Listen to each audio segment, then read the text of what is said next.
क्या आप जानते हैं ओवर थिंकिंग भी रिलैप्स का सबब बनती है? जी हाँ, ज्यादा सोचना भी आपको रिलैप्स यानी फाश फिल्मों और मुस्तज़नी की तरफ ले जाता है। और ये कैसे ले जाता है, आइए मैं आपको समझाता हूँ। मैं हूँ असीम अब्बास और आप देख रहे हैं नोफैप हेल्थ यूट्यूब चैनल। देखें, जब भी आप कोई काम करने लगते हैं तो आपको जरा सी वीकनेस महसूस होती है तो आप फौरन सोचने लग जाते हैं कि ये कमजोरी बहुत ज्यादा मुस्तज़नी करने की वजह से हुई है। पढ़ने लगते हैं तो दिमाग थक जाता है, आपके जहन में बस यही आता है कि आपने बहुत ज्यादा फाश फिल्में देखी, मुस्तज़नी की, अब दिमाग कमजोर हो गया है, लिहाजा मैं अब इस काबिल नहीं हूँ कि मुझे अच्छे से सबक याद हो। इन बातों से जहन पर मजीद दबाव आता है, आप फिर PMO की तरफ जाते हैं।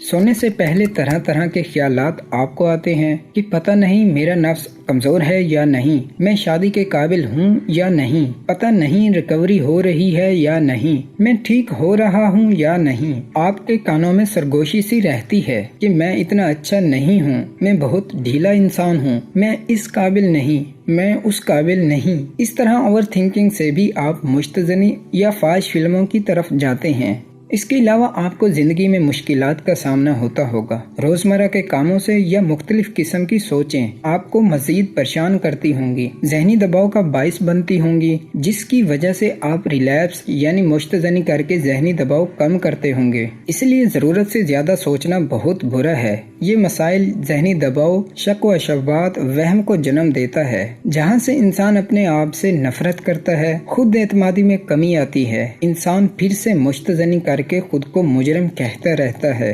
सोचों और ख्यालात पर कंट्रोल ही आपकी जिंदगी को पुरसुकून बना सकता है।